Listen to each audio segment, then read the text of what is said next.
পুত্রেতি তন্ময় তয়া, পুত্রের প্রতি তন্ময় হয়ে, সন্তানের প্রতি যে আমাদের স্নেহ ভালোবাসা, শাস্ত্রকার বলছেন এটাতে এই জগতের মা, ওই জগতের চিন্তা যদি করো না, বলে কে কার পুত্র, কে কার পিতা, কেউ কারোর পুত্র নয়, কেউ কারোর পিতা নয়। এই রঙ্গমঞ্চে একটা নাটক আমরা মঞ্চস্থ করতে এসেছি। ভগবান সেই নাটকের এক একটা পার্ট আমাদেরকে দিয়েছেন, আর আমরা সেটা নেভাচ্ছি। কিন্তু আসলে যে আমরা অভিনয় করতে এসেছি এটা আমরা ভুলে গেছি। এক প্রেমিক ভক্ত খুব সুন্দর কথা ভগবানের চরণে নিবেদন করেছেন। যিনি বুঝতে পেরেছেন, যিনি উপলব্ধি করেছেন যে এই সংসারটা একমাত্র রঙ্গমঞ্চ, এটা নাটক ছাড়া আর কিছু নয়। বাস্তবে আমরা এই সংসারের কেউ নই, আর এই সংসারও আমাদের কেউ না। আমরাও সংসারের কেউ না, সংসারও আমাদের কেউ না। এটা একটা আপাত সম্পর্ক, আমরা মনে করছি এটা আমার, কিন্তু বাস্তবে এটা আমার নয়। কারণ জীব নিত্য কৃষ্ণ দাস, জীব নিত্য কৃষ্ণ দাস যেই ভুলি গেল, সেই কালে মায়া পিশাচি তার গলায় বাঁধিল। আর আমি কৃষ্ণদাস ভুলে গিয়ে মায়ার দাস হয়েছি, আর মায়ার দাস হওয়ার ফলে আমি নিজেকে অনেক কিছু ভাবছি। কিন্তু যিনি প্রেমিক, যিনি রসিক, যিনি ভাবুক ভক্ত, তিনি জানেন যে এই জগৎটা মিথ্যা, একমাত্র গোবিন্দের সঙ্গেই আমাদের সম্পর্ক। তার আর ভালো লাগে না এই রঙ্গমঞ্চে অভিনয় করতে। তা ভগবান বলে, আরে তোমাকে অভিনয় করতে পাঠিয়েছি, অভিনয় করো। ওই যে প্রভু তুমি যখন বলছো অভিনয় করতে, তাহলে আমারও একটা প্রশ্ন আছে। এই প্রশ্নটা কি? বলে প্রভু তাহলে তুমি আমায় বলো, যেখানে তুমি আমায় অভিনয় করতে পাঠিয়েছো, আমার অভিনয়টা কেমন হচ্ছে? আমরা যখন নাটক দেখি, যাত্রা দেখি, তো যে কিছু পারে না তাকে কি যাত্রার ওখানে ওঠানো হয়? ওঠানো হয়? খুব ভালো অভিনয় যে করতে পারে তাকে ভালো নায়কের পার্ট দেওয়া হয়, আর যে অতটা বেশি পারে না তাকে অল্প কিছু কথা, সামান্য রোল দেওয়া হয়, যে তুমি এতটুকুই করো, তোমার বেশি ক্ষমতা নেই। তো প্রভু আমার অভিনয়টা কেমন হচ্ছে?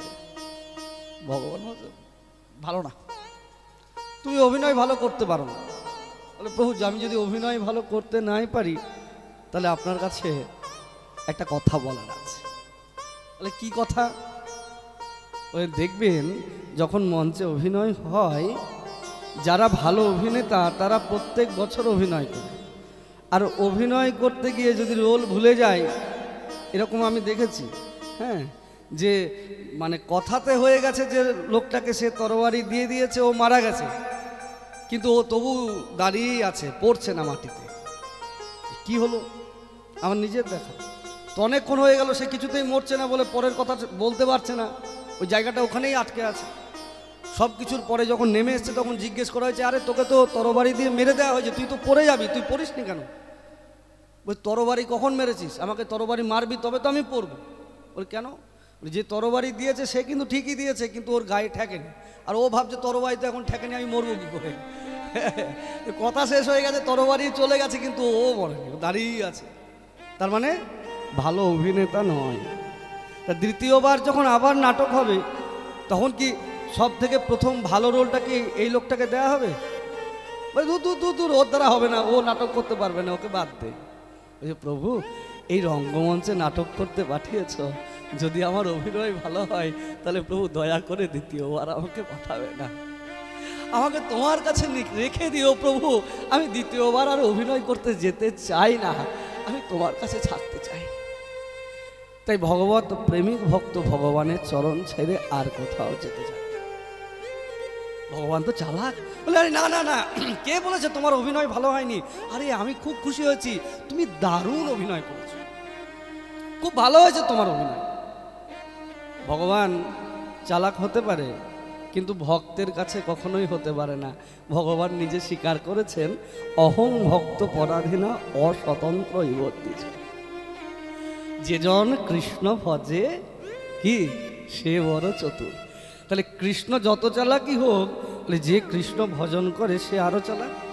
তো বলছে প্রভু, যেই ভগবান কথা পাল্টে দিয়েছে যে না না তোমার অভিনয় খুব ভালো হয়েছে, দারুণ হয়েছে, দারুণ হয়েছে। বলে সত্যি বলছো ভগবান, দারুণ হয়েছে? বলে হ্যাঁ।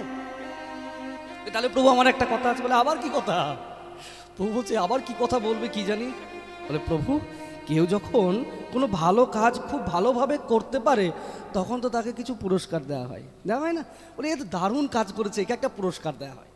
তাহলে আমি যদি সত্যিই ভালো অভিনয় করতে পারি তাহলে আমার কোনো পুরস্কার নিশ্চয় আছে। বলে হ্যাঁ নিশ্চয়ই, বলো তুমি কি পুরস্কার চাও?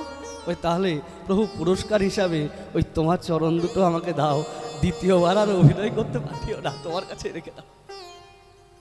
बोलिए कृष्ण कन्हैया लाल की। माया को सब भजे और माधव भजे न कोई, और जो एक बार माधव भजे तो माया चेली होई। তাই তুলসীদাসজি বললেন এই সংসারটাকে আপন করে আমরা সবাই মায়ার ভজন করছি, এই রঙ্গমঞ্চে অভিনয় করছি, কেউ আমরা মাধবকে ভজন করি না। কিন্তু যদি একবার কেউ ওই মাধবের চরণে শরণাপন্ন হয়, মাধবের চরণে নিজেকে সমর্পণ করতে পারে, ওই তার আর মায়ার জগৎ ভালো লাগে না, সে নিজের মন প্রাণ সব কিছু মাধবের চরণে সমর্পণ করে। আত্মা রামশ্চ মৌনয় নির্গন্থা অপুরক্রমে কুর্বন্তি অহৈত কিং ভক্তি ইত্যং ভূত গুণহরি। এই কৃষ্ণ প্রেমের এমনই মহিমা, আত্মা রামশ্চ মুনয় নির্গন্থা। আমরা এই সংসারে আটকে আছি কেন জানো? এইসব গিট বাঁধা আছে। গিট বাঁধা থাকলে দুটো আলাদা আলাদা দড়ি, যদি একসঙ্গে গিট বেঁধে দেওয়া হয় দুটো এক হয়ে যাবে। তাই সংসারের মধ্যে আমার একটা এমন একটা গিট বাঁধা আছে, আমি মনে করছি আমি ছাড়া সংসার চলবে না। আর যিনি ভগবত প্রেমিক, ভগবানের চরণে নিজের মন প্রাণ সমর্পণ করে দিয়েছেন, আত্মা রামশ্চ মুনয় নির্গ্রন্থা, তার কোনো গিট নাই। কার? শুকদেব গোস্বামী চরণ।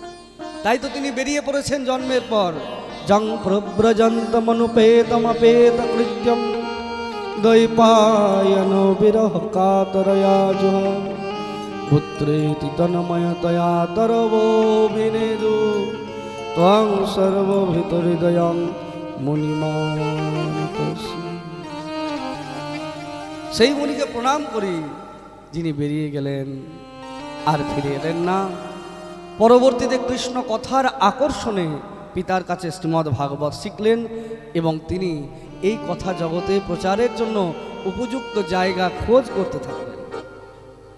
সুত গোস্বামী তার চরণ প্রান্তে শৌনকাদি ঋষিগণ প্রশ্ন করছেন, তাহলে শুকদেব গোস্বামী চরণ তো বলার জন্য প্রস্তুত হয়েছেন, তা প্রথম কথা শুনলটাকে?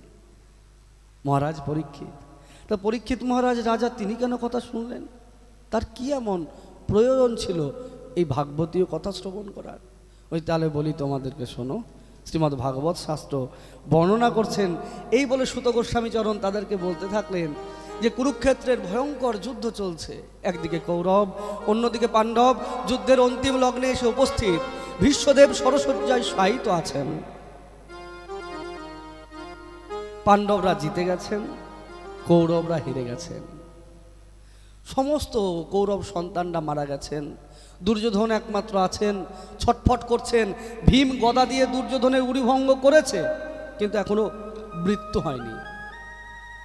ঘরের মধ্যে বসে আছেন দুর্যোধন, মন খুব খারাপ। অশ্বত্থামা কাছে এসছেন, বন্ধু এত দুঃখ করার কি আছে বন্ধু, যা হওয়ার তা তো হয়েছে, এত দুঃখ করো না। কালকে আমরা শ্রবণ করছিলাম না যে অন্যের ভালো দেখতে পারা যায় না? এই দুর্যোধন ঠিক তাই, প্রচন্ড দুঃখিত। কেন? হেরে গেছে তাই? বলে না, হেরে গেছে বলে অত দুঃখ হয়নি। পাণ্ডবরা জিতে গেছে বলে দুঃখ না, পাণ্ডবরা জিতেছে বলেও দুঃখ নাই। তাহলে এত দুঃখ কিসের? অশ্বত্থামাকে বলছে, জানো অশ্বত্থামা, আমরা 100 ভাই, ওরা 5 ভাই। আমার 100 ভাইয়ের মধ্যে 99 ভাই মরে গেল, আমিও মরার মধ্যেই আছি। যুদ্ধে আমরা হেরেছি ঠিকই, সব কিছু মনকে বোঝাতে পারছি, কিন্তু একটা জিনিস কিছুতেই বোঝাতে পারছি না, যে আমরা সবাই মরলাম, ওরা একজনাও মরল না। কিরকম বুদ্ধি দেখো! মানে আমরা মরেছি মরেছি, আমরা হেরেছি হেরেছি, ওদের যদি দুটো একটা মরতো তাহলে আবার খুশি হতাম। বলছে আমি মরে যে যাব তাও শান্তিতে মারা যেতে পারছি না, মরতে পারছি না। ওই কেন না, পাণ্ডবদের একটাও মরলো না, এই দুঃখটা আমাকে কিছুতেই শান্তি দিচ্ছে না। বলে কি? সঙ্গে সঙ্গে অশ্বত্থামা বলছেন, বন্ধু তুমি চিন্তা করো না, যে পঞ্চ পাণ্ডব তোমার পরম শত্রু সে আমারও পরম শত্রু, তাই তোমাকে আমি কথা দিচ্ছি ওই পঞ্চ পাণ্ডবের মাথা কেটে এনে তোমার কাছে আমি দেব, তোমাকে আমি কথা দিলাম। দুর্যোধন হাসলেন, পাগল কোথাকার, আমরা এত যুদ্ধ করে পারলাম না, ও তুমি আবার পঞ্চ পাণ্ডবের মাথা কেটে আনবে? আচ্ছা দেখা যাক, দেখে নিও বন্ধু, দেখে নিও, তোমার বিশ্বাস না হয় দেখে নিও। চলে গেলেন অশ্বত্থামা। পাণ্ডব শিবিরে যুদ্ধ বিজয় হয়েছে, খুব আনন্দ চলছে, এত আনন্দ উল্লাস চলছে, সেই আনন্দের মাঝে অনেকক্ষণ পর সে আনন্দ নির্বাপিত হল। বিজয় উৎসব চলছে, তো জিতে গেছে, হ্যাঁ, তো খুব আনন্দ চলছে। এমন সময় কৌরব থেকে শিবির থেকে পাণ্ডব শিবিরে গিয়ে উপস্থিত হয়েছে রাতের অন্ধকারে অশ্বত্থামা। অশ্বত্থামা উপস্থিত হয়ে সেই পাণ্ডবদের ঘরে প্রবেশ হয়ে যেখানে পঞ্চপাণ্ডব শুয়ে থাকে সেখানে গিয়ে দেখলেন 5 জন শুয়ে আছে। 5 জনের মাথা কেটে একটা জায়গা করে ভর্তি করে নিয়ে এসে, ভাবছে দুর্যোধন তো বিশ্বাস করবে না, ওকে বিশ্বাস করাতে হবে, তো নিয়ে এসে দুর্যোধনের কাছে বলছে, দুর্যোধন তুমি না বিশ্বাস করোনি আমার কথাই, এই দেখো আমি 5 জনের মাথা কেটে নিয়ে এসেছি, দেখো দেখো আমি 5 জনের মাথা কেটে নিয়ে এসেছি, এই দেখো এই দেখো। দুর্যোধন বলছে, কি শশা মূল্য যে কেটে নিয়ে চলে এসেছি, কি কেটে নিয়ে এসছি দেখো, দেখে এই দেখো এটা কি। বলি তুমি জানি বিশ্বাস করবে না, এই জন্য হাতে করে নিয়ে এসছি।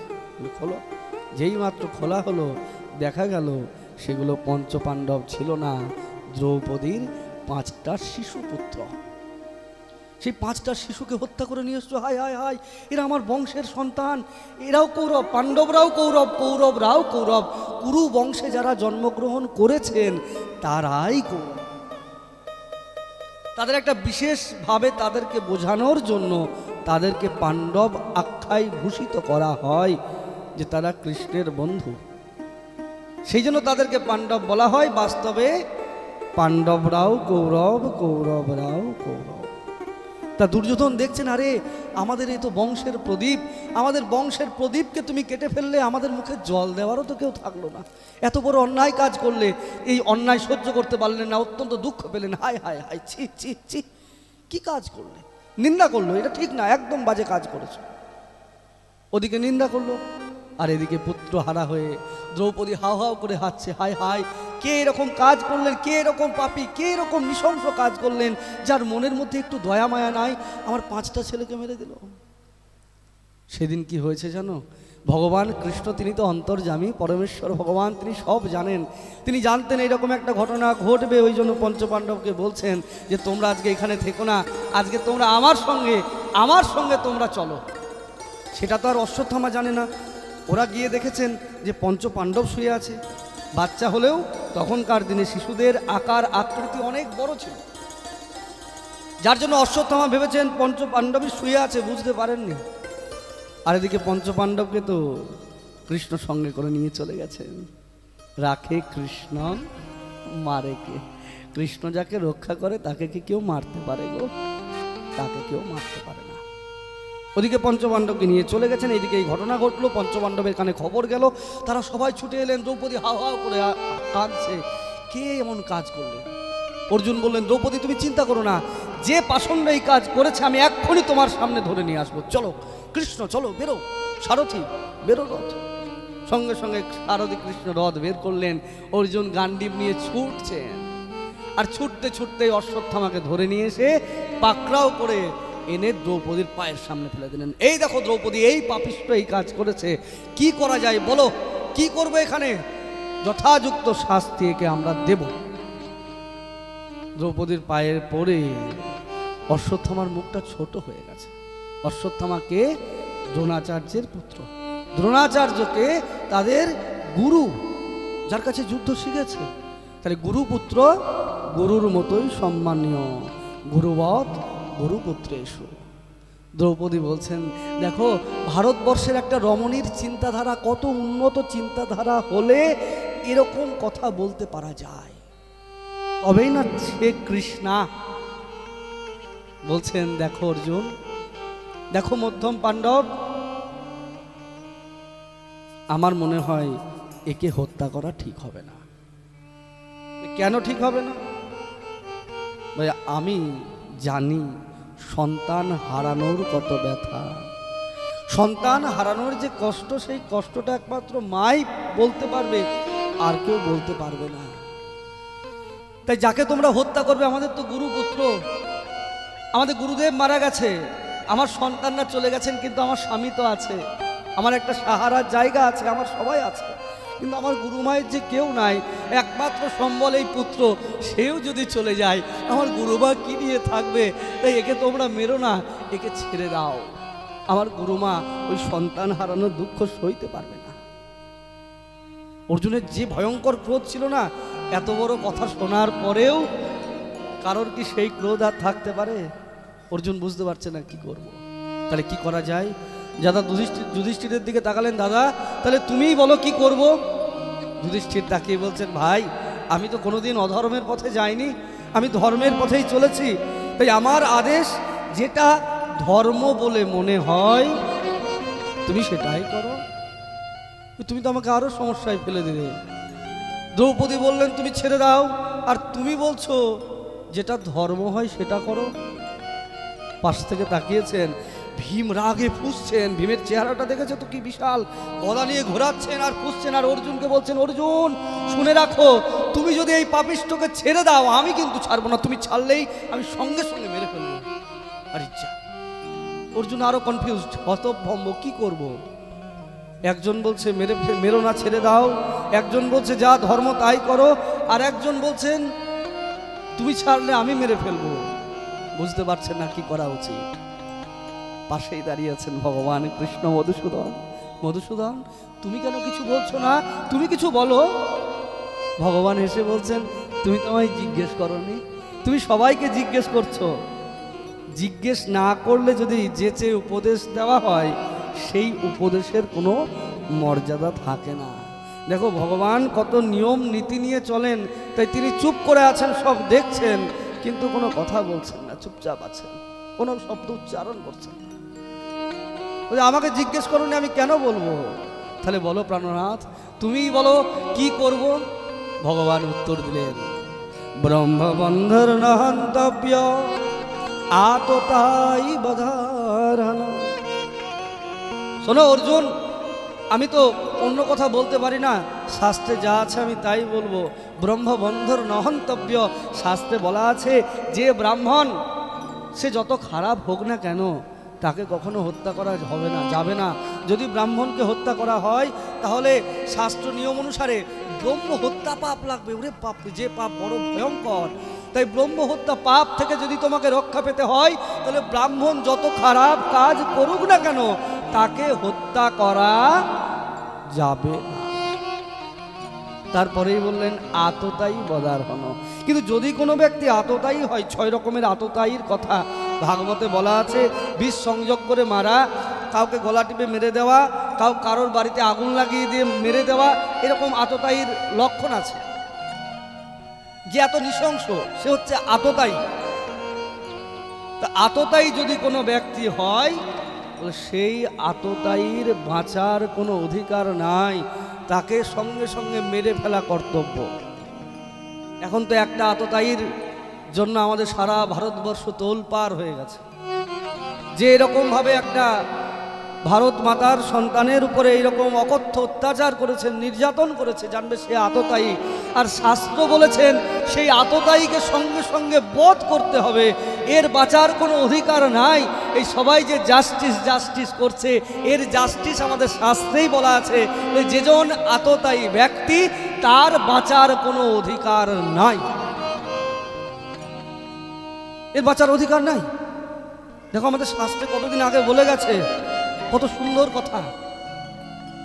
অর্জুন আরো হতভম্ব হয়ে গেলেন, যেহেতু আততায়ী, এই শিশুগণকে মেরেছেন তাহলে আততায়ী। আপনি বললেন ব্রাহ্মণকে মারা যাবে না, তাহলে ব্রাহ্মণের তাহলে মারা যাবে না, তাহলে আততায়ী মারতে হবে। তুমি আমাকে কি ভালো রাস্তা দেখালে নাকি আরো পেঁচে ফেললে ভগবান? আমি তো বুঝতে পারছি না। তুমি বলছো যে ব্রাহ্মণকে হত্যা করা যাবে না, আবার বলছো আততায়ীকে মারতে হবে, এ তো ব্রাহ্মণ। আবার এই আততায়ী, আমি কি করব বুঝতে পারছি না। বলে বাহ, তোমাকে আমি গীতার উপদেশ শোনালাম, গীতার কথা শোনালাম, গীতার বাণী বোঝালাম, তাহলে তুমি কি শিখলে? আস্তে আস্তে অর্জুন নিজের মনকে সংযত করে গোবিন্দ চরণে শরণাপন্ন হলেন যে হে প্রভু, তুমি আমাকে রাস্তা দেখাও, এর সমস্যার সমাধান কি করে, শাস্ত্র মর্যাদাকে, শাস্ত্র বাক্য রক্ষা করে কি করে সমাধান সূত্র বের করব। যেই মনে মনে চিন্তা করছেন, সূত্র পেয়ে গেলেন যে মানি মানুষের মান যাওয়াটা মৃত্যুর থেকে অনেক বড়। যদিও এখনকার দিনে আর এইসব কথা চলে না, কারণ মান সম্মানের ধার কেউ ধারে না। নির্লজ্জ বেহায়ার মতো এমন এমন সব কমেন্ট করে, মানে জেনে শুনে, পাগল নয় কিন্তু ভেবো নয় পাগল, এরকম বহু উদাহরণ তোমরা দেখতে পাচ্ছ, আমরাও প্রতিনিয়ত দেখতে পাচ্ছি যে এতটা নির্লজ্জ মানুষ কি করে হতে পারে, কি জেনে শুনে এরকম কথা বলতে পারে, এরকম কথা কি করে বলে, কি আশ্চর্য ব্যাপার। তখনকার ভাবতো যে মানি ব্যক্তি, যে আমার তো মান সম্মান চলে যাবে। এমনও আছে যে প্রাণ যায় যাক, মান সম্মান থাক, সম্মান রক্ষার জন্য প্রাণকে বিসর্জন দিয়েছে। ভারতবর্ষের ইতিহাসে এরকম ভুরি ভুরি দৃষ্টান্ত আমরা দেখতে পাই। তাহলে এই মানি ব্যক্তি, তাহলে কি করা যাবে? অশ্বত্থামার মাথায় একটা মণি ছিল, বলে মণিটা খুলে নাও, মাথা নাড়া করে দাও, চুনকালি মাখিয়ে দাও, অপমান করে দূর করে বাড়ি থেকে কুকুরের মতো তাড়িয়ে দাও। এটা মৃত্যুর থেকে অনেক বড়, কারণ মৃত্যু একবার হবে, কিন্তু এই অপমানের মৃত্যু, বলে যতদিন দেহে প্রাণ থাকবে ততদিন এই অপমান তাকে কুড়ে কুড়ে কুড়ে কুড়ে খাবে। এত যন্ত্রণা, মরার যন্ত্রণা একবার মরে গেল বুঝতে পারবে না, এই যন্ত্রণা তাকে প্রতিদিন বহন করতে হবে। তাই শাস্ত্র মেনে কি করলেন, ভগবান কৃষ্ণকে প্রণাম করে অর্জুন অশ্বত্থামার মাথার মণি খুলে নিয়ে তাকে অত্যন্ত অপমান করে তাড়িয়ে দিলেন। পাপী ব্যক্তি তো, সে রাগে ফুঁসছে, আর ফুঁসতে ফুঁসতে ভাবছে আমার উপরে এত অপমান, এর প্রতিশোধ আমি নেবই নেব, এর প্রতিশোধ আমি নেবই নেব, এর প্রতিশোধ আমি নেবই নেব। চলে গেলেন অশ্বত্থামা, আর চলে গিয়েই ধ্যান করলেন কিসের? ব্রহ্মাস্ত্রের। আর ব্রহ্মাস্ত্র নিক্ষেপ করলেন যে এদের বংশকে, এদের কুলকে আমি ধ্বংস করে দেবো, আমি কাউকে বাঁচতে দেব না, যেন এদের বংশের কেউ জল দেবার কেউ না থাকে। কতটা পাপী একবার ভাবো। অশ্বত্থামা ব্রহ্মাস্ত্র নিক্ষেপ করলেন কার দিকে? বলেন কুরুক্ষেত্রের যুদ্ধে তো সবাই মারা গেছে, রতি মহারথী, এই পাণ্ডব বংশের বীজ আর কেউ নাই।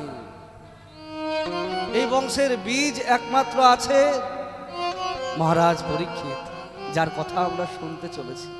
সন্তান বীজং কুরু পাণ্ডবানাং, সে কুরু পাণ্ডব বংশের বীজ, সে মাতৃগর্ভে উত্তরার গর্ভে আছে।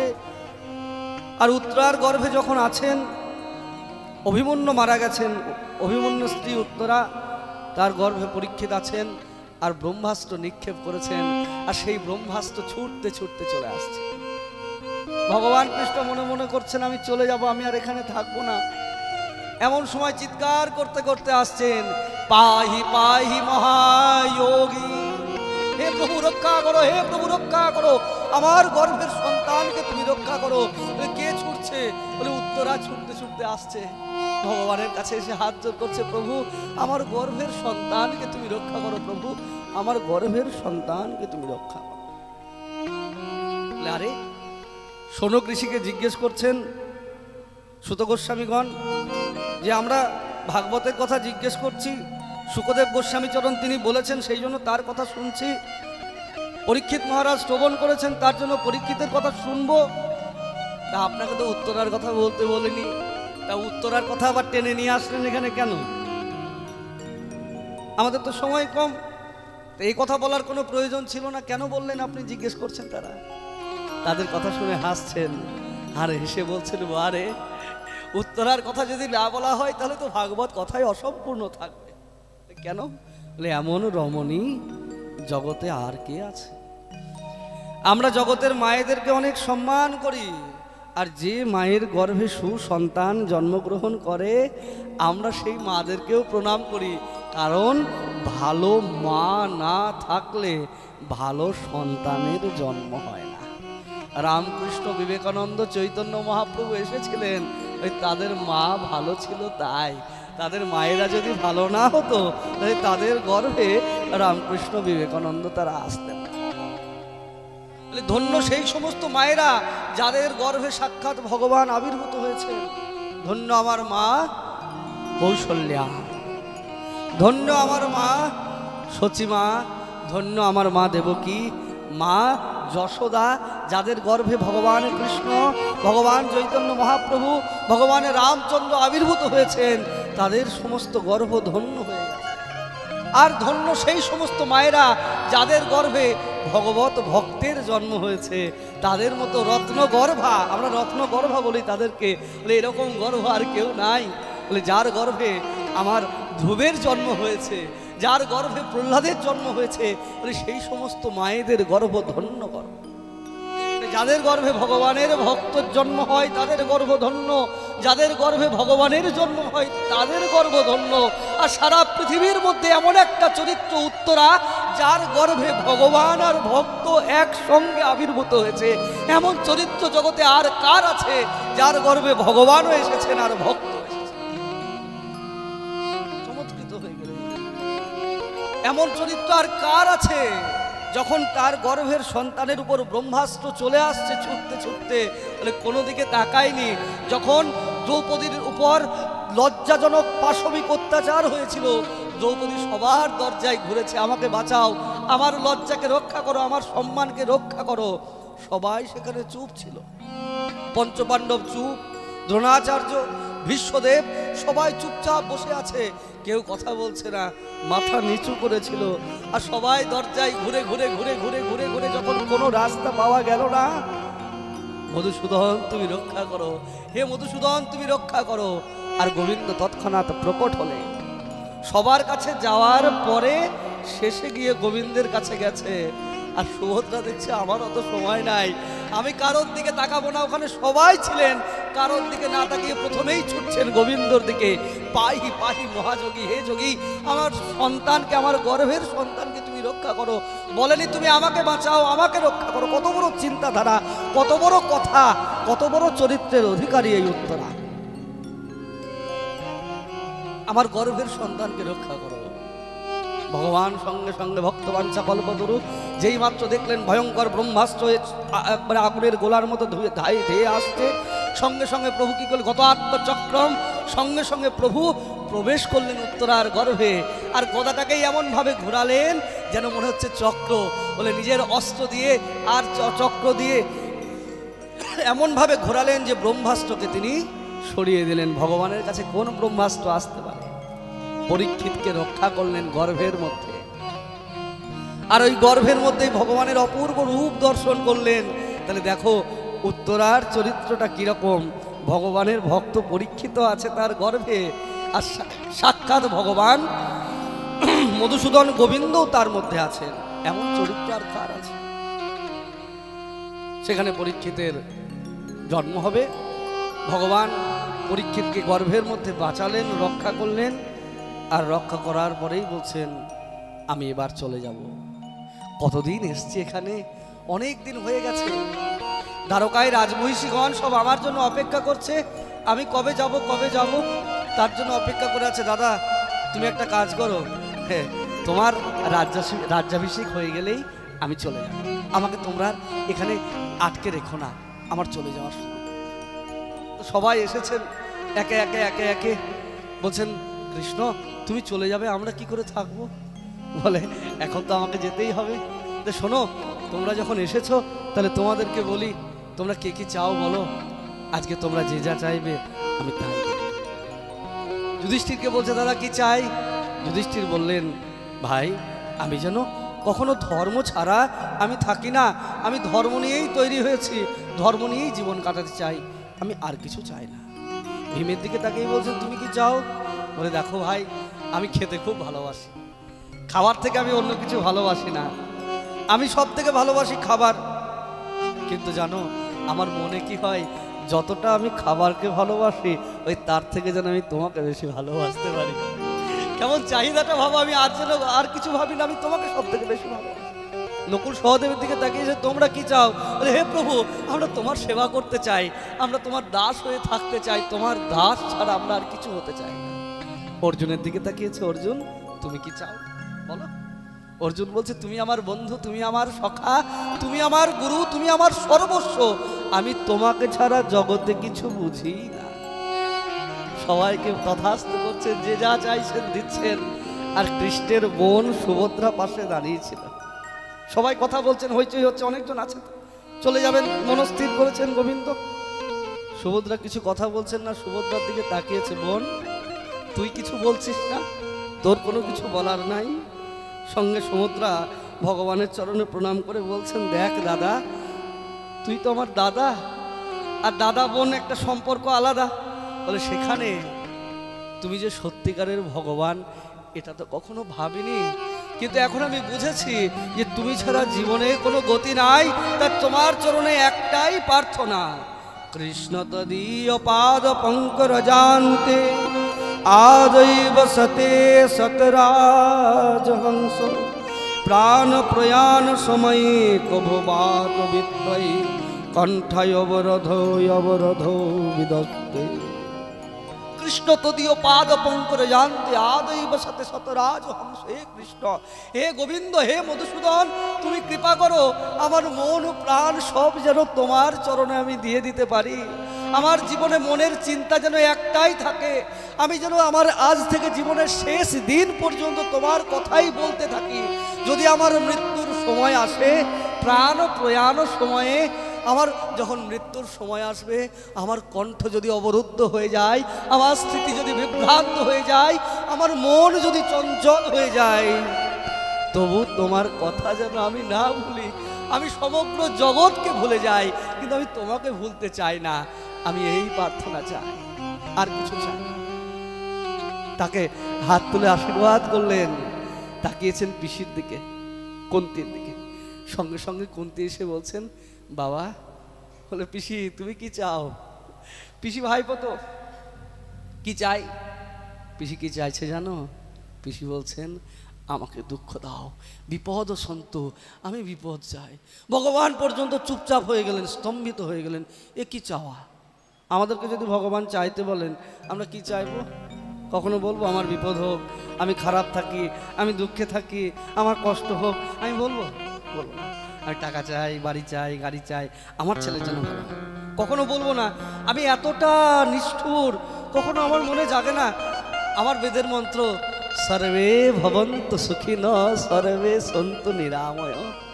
আমাদের সনাতন শাস্ত্রের কত বড় একটা উন্নত চিন্তা, সর্বে ভবন্তু সুখিনঃ, সবাই ভালো থাকুক। আমি যদি সর্বে ভবন্তু সুখিনঃ বলি, সবাই ভালো থাকুক, তাহলে কি আমি ভালো থাকবো না খারাপ থাকবো? কি হবে? সবাই ভালো থাকবে, আমি সবার মধ্যে না আলাদা? হ্যাঁ, তো ভালো থাকবো, তো সবাই ভালো থাকবে, আমিও ভালো থাকবো, তাই না? কিন্তু এতটুকু বলতে পারি না, মুখ দিয়ে বেরোয় না আমি ভালো। আমার ছেলেটাকে একটু আশীর্বাদ করেন বাবা।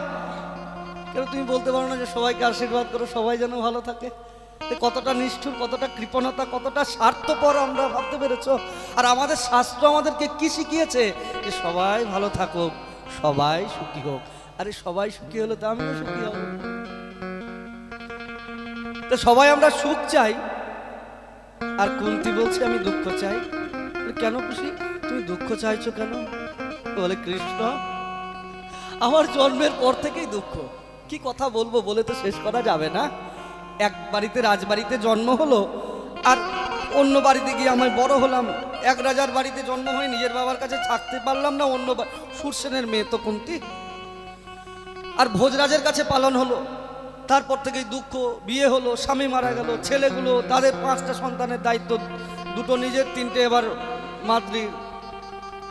এই চিন্তা করতে করতে সব সময় জীবনে শুধু দুঃখই পেয়ে গেছে। তারপরে ভাসুরের অত্যাচার, ভাসুরের ছেলেদের অত্যাচার, কখনো আগুন লাগিয়ে দেওয়া, কখনো বিষ ঠেলে দেওয়া। বলে জীবনে কোনোদিন সুখ পাইনি আমি, কোনোদিন সুখ পাইনি। বলে কোনোদিন যদি সুখ না পেয়েছো, এখন তো সুখ পেয়েছো, এখন তুমি রাজমাতা, তোমার ছেলে রাজা হবে, কত আনন্দ। আর তুমি আজকে দুঃখ চাইছো কেন? বলে জানো কেন? বলে আমি সারা জীবন দুঃখ পেয়েছি, কিন্তু কোনো দুঃখকে দুঃখ বলে মনে করিনি, কারণ হাজার দুঃখ হলেও সঙ্গে তুমি ছিলে কৃষ্ণ। তাই প্রত্যেকটা দুঃখকে আমি হাসি মুখে বরণ করে নিয়েছি। আর আজকে যখন আমরা যুদ্ধে জিতেছি, আমার ছেলে রাজা হবে, আমি হব রাজমাতা, আর তুমি বলছো চলে যাবে, তা আমি তোমাকে ছেড়ে এই সুখ নিয়ে আমি কি করব? আমার হরিহারানো সম্পদ আমি চাই না, আর গোবিন্দ প্রাপ্তির দুঃখ আমার কাম্য। বলে প্রভু গো, তোমাকে হারিয়ে যদি অতুল সম্পদ আমাকে পেতে হয়, আমি সেই সম্পদ আমি চাই না। আর তোমাকে পেয়ে যদি আমাকে অনেক দুঃখ ভোগ করতে হয়, আমি সেই দুঃখ মাথা পেতে নিতে রাজি আছি।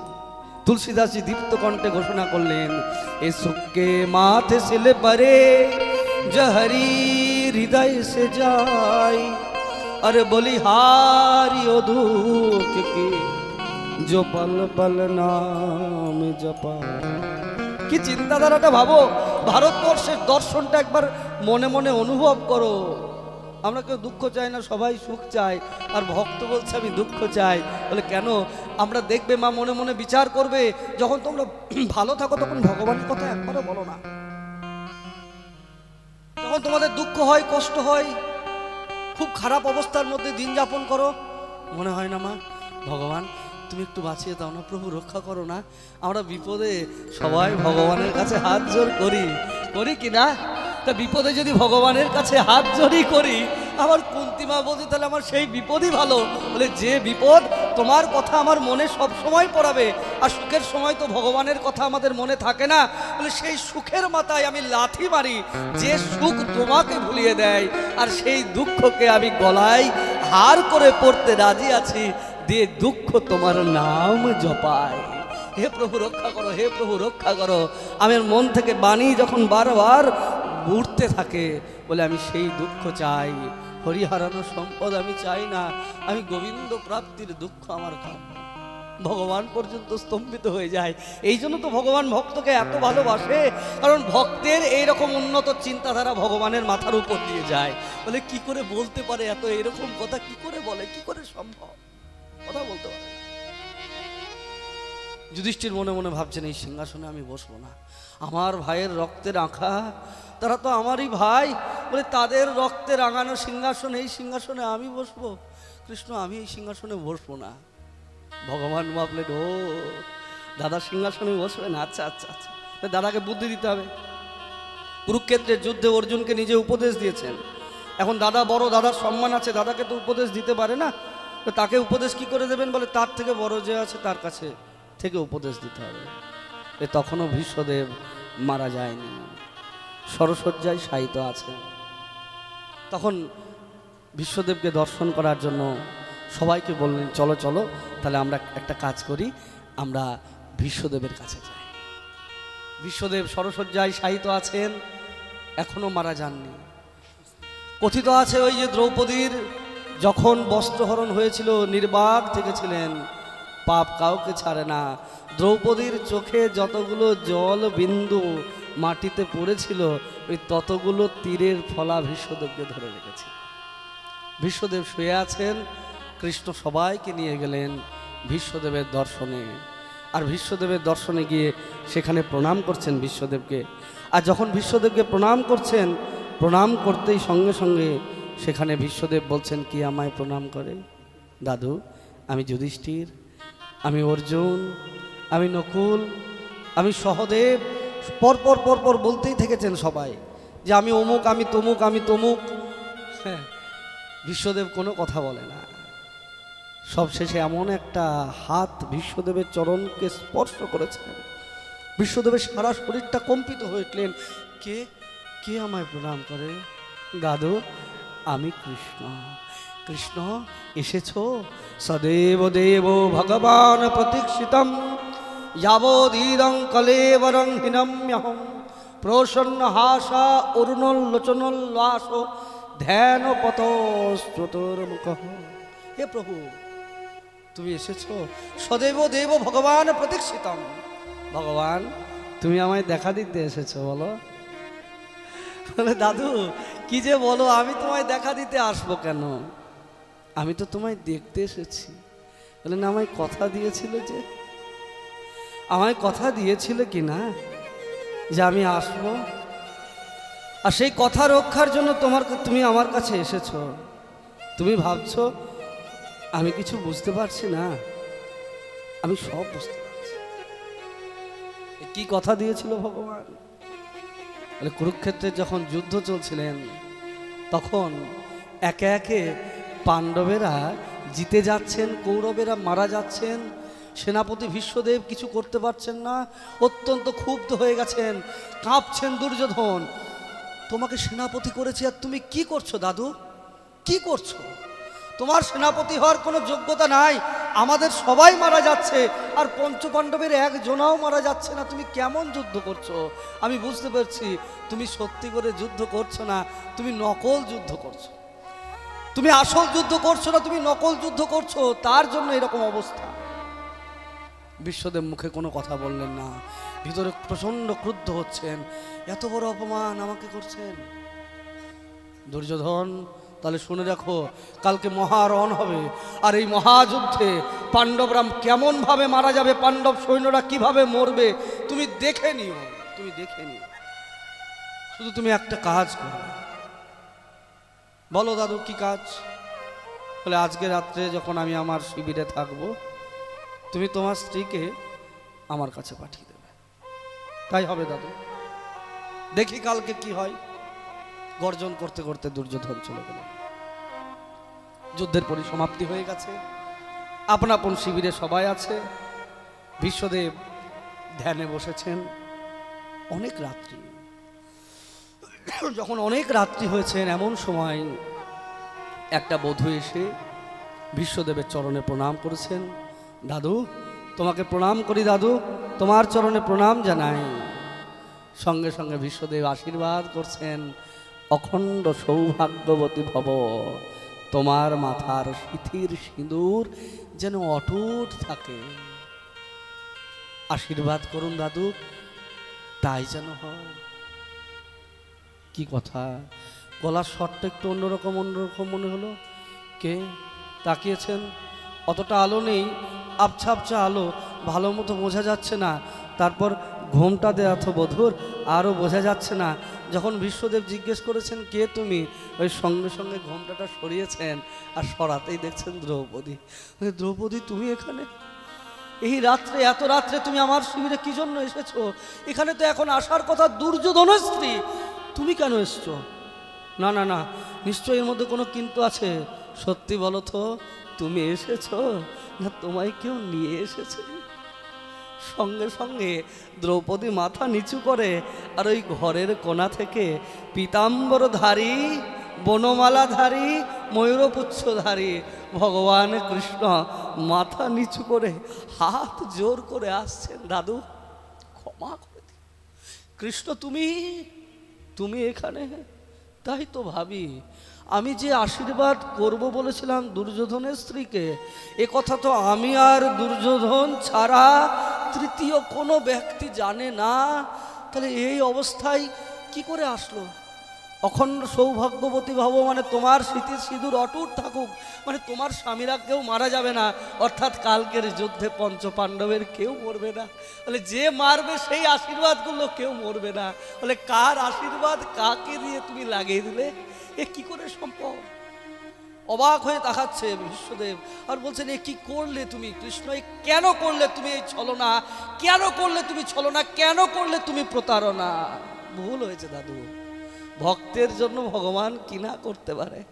দাদু ভুল হয়ে গেছে, দাদু আমায় ক্ষমা করে দাও, আমি মাথা নিচু করছি তোমার কাছে। বলে এর কোনো ক্ষমা নেই, বলে তুমি আমাকে যা শাস্তি দেবে আমি মাথা পেতে নেব, দাদু আমাকে ক্ষমা করে দাও, আমি আমার ভক্ত রক্ষার জন্য আমি সব করতে পারি, আমায় ক্ষমা করে দাও। সঙ্গে সঙ্গে ভীষ্মদেব বলছে, অন্তর্যামী তুমি আমার কাছে কেন এসেছো? কত সাধু গুরু মনি ঋষি তারা তপস্যা ধ্যান করে করে তোমাকে পায় না, আমি তো তোমায় ডাকিনি প্রভু, আর তোমায় না ডাকতে তুমি চলে এসেছো।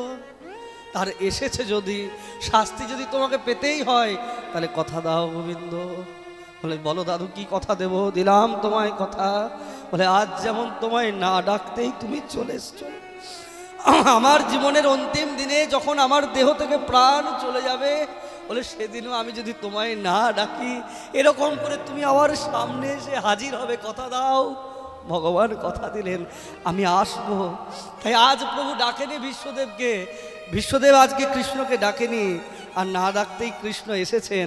আর যখন কৃষ্ণ এসেছেন তখন বিশ্বদেব বলছেন সদেব দেব ভগবান প্রতীক্ষিতাম, হে প্রভু আমি তোমার জন্য অপেক্ষা করে আছি, কখন তুমি আসবে। আমার ইচ্ছা মৃত্যু বর, ইচ্ছা মৃত্যু মানে আমি যখন খুশি মরতে পারি। আজকে 56 দিন হয়ে গেছে আমি মারা যাইনি। উত্তরায়ণ তিথি আসার জন্য আমি অপেক্ষা করছিলাম। উত্তরায়ণ মানে উত্তরায়ণ মানে উত্তরার পুত্র কে? ভগবান কৃষ্ণ। বলে ভগবান কৃষ্ণ তো দেবকীর পুত্র, ভগবান কৃষ্ণ তো যশোদার পুত্র, তিনি উত্তরায়ণ হলেন কি করে? বলে উত্তরার গর্ভে এসেছিল কিনা? আমরা তো একটু আগেই দেখলাম উত্তরার গর্ভে এসেছেন উত্তরায়ণ। তাই আমি তোমার জন্য অপেক্ষা করছিলাম। একদিকে তো উত্তরায়ণ তিথির জন্য, তিথি উত্তরায়ণ এসেছে, আর উত্তরার গর্ভে যে এসেছে সেই তো তুমি উত্তরায়ণ। আর তুমি যখন উপস্থিত থাকো, বলে তোমার সম্মুখে যে প্রাণ ত্যাগ করে, বলে সেখানে কোনো উত্তরায়ণ দক্ষিণায়নের প্রয়োজন হয় না, সেটা সব সময় উত্তরায়ণ হয়। তাই হে প্রভু আমি তোমার জন্য অপেক্ষা করছিলাম, আর তুমি এসেছো, তাই তোমার চরণে শরণাপন্ন হই প্রভু। তোমার জন্য আমি অপেক্ষা করতে করতে 56টা দিন কেটে গেছে, তখনও বিশ্বদেব প্রাণ ত্যাগ করেননি। যুদ্ধের পরে এতদিন কেটে গেছে। ভগবান বললেন ঠিক আছে, তাহলে আমার কি কাজ? বলে আমি যেমন তোমার জন্য অপেক্ষা করেছি, এখন তুমি আমার জন্য অপেক্ষা করো। সদেব দেব ভগবান প্রতীক্ষিতাম, আমি যেমন তোমার জন্য অপেক্ষা করেছি তুমি আমার জন্য অপেক্ষা করো। বলে কতক্ষণ অপেক্ষা করতে হবে আমাকে? বলে যতক্ষণ পর্যন্ত না আমার দেহ থেকে প্রাণ বেরিয়ে যায় ততক্ষণ তুমি আমার জন্য অপেক্ষা করো। দেখো ভক্তের ভগবানের প্রতি কত অধিকার। বলছে তোমার জন্য আমি অপেক্ষা করেছি, এখন আমার জন্য তুমি অপেক্ষা করো। কি কথা! আবার শোনো, দাঁড়াও দাঁড়াও দাঁড়াও, আরেকটা কথা আছে। বলে কেন? বলে এখন দেখা গেল আমি তোমায় অপেক্ষা করতে বললাম, তোমার থাকার ইচ্ছা নাই। আমাদের অনেক সময় এরকম হয়, দেখবে হরিকথা হচ্ছে, হরিকথা চলছে, আর আমাদের থাকার ইচ্ছা হয় না, মনে হয় কথাটা শেষ হলে ভালো হয়, প্রসাদটা দেব চলে যাব। আবার যেতেও পারা যায় না, সবাই থাকে তো কি করে যাব বাবা, একটা লজ্জাও লাগে, মানে অনিচ্ছা সহ বসে থাকতে হয়। থাকি আর একটু শেষ হোক তারপরে যাব। বিশ্বদেব বলছেন ওরকম হলে চলবে না, যে আমি বললাম তোমার জন্য আমি অপেক্ষা করেছিলাম আর তুমি আমার জন্য অপেক্ষা করে থাকবে। বলে কতক্ষণ? বলে যতক্ষণ না আমার দেহ থেকে প্রাণ যায়। ভগবান মনে মনে ভাবছে তাহলে ও এখন আমাকে দেখতে থাকবে, এখন ও বেঁচে থাকবে, এখন যতদিন বেঁচে থাকবে ততদিন আমাকে দাঁড়িয়ে থাকতে হবে। এখন কি করে বুঝবো কখন মরবে? কারণ ওর তো ইচ্ছা মৃত্যু। মুখটা গোমড়া হয়েছে। বলে শোনো শোনো, এরকম থাকলে হবে না। বলে কেন? প্রসন্ন হাসা অরুণোল্লোচনোল্লাস। বলে এরকম গম্ভীর মুখে আমি তোমায় দেখবো না, তুমি আমার সামনে থাকবে। আর কেমন ভাবে থাকবে? বলে হাসি মুখে থাকবে। ওই অরুণোদয় যখন সূর্য টকটক লাল হয়ে ওঠে, বলে তোমার মুখটা ওই রকম সুন্দর থাকবে, আর মুখের মধ্যে তোমার প্রসন্ন হাসা অরুণোল্লোচনোল্লাস। বলে মনের মধ্যে উল্লাস থাকবে, একটা হাসি থাকবে, আর সেই মুখ দেখতে দেখতে আমি প্রাণ ত্যাগ করব। আর যতক্ষণ আমি প্রাণ ত্যাগ না করব ততক্ষণ তুমি অপেক্ষা করবে। দাদু দেখো না, দাদা যুধিষ্ঠিরকে আমি কখন থেকে বলছি দাদা তুমি সিংহাসনে বসো, যুদ্ধ হয়ে গেছে, দাদা আমার কথা শুনছে না। আপনি বড় কিনা, আপনি বললে দাদা কখনো না করতে পারবেন না, তাই আপনি দাদাকে উপদেশ দিন যাতে দাদা সিংহাসনে বসে। তখন ভীষ্মদেব উপদেশ দিতে লাগলেন, যাকে বলা হয় বিশ্বগীতা। দান ধর্মান রাজ ধর্মান মোক্ষ ধর্মান বিভাগস স্ত্রী ধর্মান ভগবত ধর্মান সমাস ব্যাস যোগত সমাস ব্যাস যোগত। দান ধর্ম, রাজধর্ম, স্ত্রী ধর্ম, ভগবত ধর্ম, কার কি ধর্ম প্রচুর করে বললেন। সমাস ও ব্যাস ও যোগত, কিছু কিছু বিস্তার করে, কিছু কিছু সংক্ষেপে। এটা একটা বলার রহস্য, এটা একটা সিদ্ধান্ত। আমাদেরও ভাগবত কথা এই নিয়ম অনুসারেই হবে। সকালবেলায় পারায়ণ হচ্ছে যথাযুক্ত নিয়ম অনুসারে, একদম প্রথম থেকে শেষ পর্যন্ত 18,000 শ্লোকের যতদিন যতটুকু আছে সেই অনুসারে সেইভাবেই হচ্ছেন। কিন্তু ব্যাখ্যাটা কীরকম হবে? বলে সমাস ও ব্যাস যোগত। বলে কোনো অধ্যায়ে কোনোটা বেশি করে হবে, বলে কোনোটা কম করে হবে, বলে সব কথা সমানভাবে এইভাবে বলা সম্ভব হয়ে উঠবে না। তাই এটাও একটা সূত্র। এই যে দান ধর্ম, রাজধর্ম, স্ত্রী ধর্ম, ভগবত ধর্ম, মোক্ষ ধর্ম বোঝাচ্ছেন ভীষ্মদেব যুধিষ্ঠিরকে কেন্দ্র করে সবাইকে সেটা এই সূত্র ধরে বোঝাচ্ছেন, কোনোটা সংক্ষেপে কোনোটা বিস্তারে। আমরাও ভগবত কথা এভাবেই শুনবো, কোনোটা সংক্ষেপে কোনোটা বিস্তারে, যথামতি যথা কৃপা। যেমন ভগবান কৃপা করবেন আমরা তেমন করে শ্রবণ। এদিকে বিশ্বদেব প্রার্থনা করছেন, এদিকে ভগবান দাঁড়িয়েছেন, তাদেরকে সব কিছু বোঝালেন যুধিষ্ঠিরকে, আর বোঝানো শেষ হয়ে গেল। আর যখন সব বলা শেষ, ভগবানের দিকে তাকিয়েছেন, বলে প্রভু বলে কি, এবার আমি চলে যাব। দেখো কত বড় ভক্ত, বলছেন এবার আমি চলে যাব। তাই তুমি এসেছো, ভগবান আসলে তার চরণে পাদ্য, অর্ঘ্য, আচমন, সব ধূপ দীপ নৈবেদ্য সব কিছু অর্পণ করা তো আমাদের কর্তব্য। কিন্তু আমি তোমায় কি দিয়ে পূজা করব প্রভু, আমার তো কোনো শক্তি নাই। দেখতে দেখতে সেই তিথি, একাদশী তিথি এসে উপস্থিত, উত্তরায়ণ সময় এসে উপস্থিত, আর সমস্ত সময় যখন একত্রিত হয়ে গেছে, ভগবান সামনে দাঁড়িয়েছেন, ভীষ্মদেব চলে যাবেন, তা বলছেন আমার তো তোমাকে পূজা করার মতো শক্তি নাই, কিন্তু মনের যে পুষ্প, মনের মণিকটা থেকে, অন্তরের অন্তরস্থল থেকে আমার যে ভক্তিরূপ পুষ্প আছে, সেই পুষ্পটা আমি তোমার চরণে সমর্পণ করতে চাই। ভীষ্মদেব একাদশী তিথিতে 11টা শ্লোক ভগবানের চরণে নিবেদন করলেন, কিন্তু পুষ্প দেওয়ার শক্তি নাই বলে কি করলেন, বলে এই শ্লোকগুলোকেই একটা ছন্দের মধ্যে ফেলে দিলেন, যে ছন্দটাকে বলা হয় পুষ্পতাগ্রহ ছন্দ। আমি ভগবানের চরণে পুষ্প অর্পণ করছি, সেই আগ্রহ নিয়ে ছন্দের মধ্য দিয়ে এই ভীষ্মদেব ভগবানের চরণে স্তুতি করছেন। ইতিমতিরূপকল্পিতা বিতৃষ্ণা ভগবতী স্বাত্তত পুঙ্গবে বিভূম্নি সসুখমুপগতি কচিদ বিহর্তুং ধিতমতিমুপেয়সি যদ্ভব প্রভা। ইতিমতিরূপকল্পিতা বিতৃষ্ণা ভগবতী স্বাত্তত পুঙ্গবে বিভূম্নি সসুখমুপগতি কচিদ বিহর্তুং ধিতমতিমুপেয়সি যদ্ভব প্রভা।